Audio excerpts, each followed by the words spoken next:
心，絲絲的聲音，那段可結束？等了又再等，空空的傷疤，貓鬚的供給，它只可追憶奔跑那快感。他家中裝飾，覆水早充斥，三餐都嘆息，飲水要壓抑。醫院的公式，灰啡的氣息，刺針的衝擊，只得靠偷食。每日每刻徹夜期盼，卻絕望無限。誰人在意攜無力感，噩夢在擴散，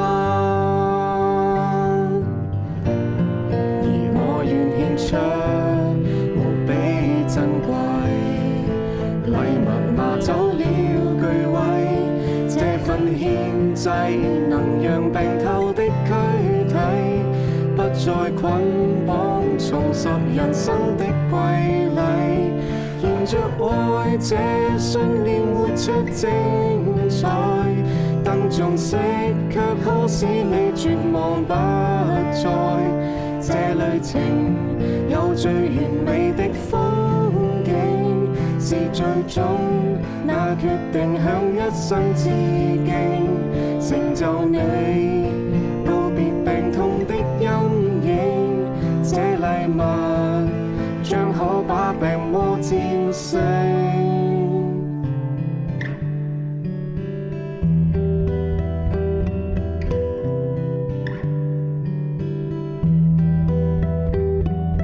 他反覆之中清醒幾個鐘，又陷入混亂，心急也惶恐。金色的爸爸，此刻聽到嗎？沒特別願望，很想你返家。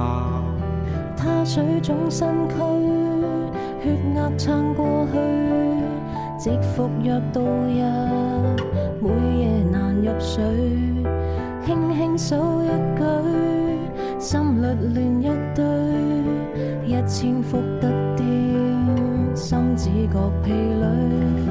每日每刻徹夜期盼，卻絕望無限。誰人在意攜無力感，噩夢在擴散，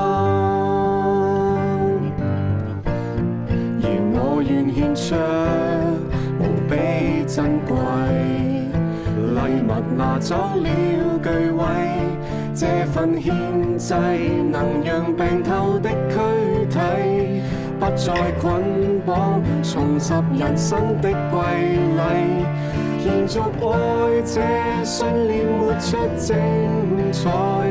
燈中色卻可使你絕望不再，這旅程有最完美的風景，是最終那決定向一生致敬，成就你告別病痛的陰影，這禮物將可把病魔戰勝。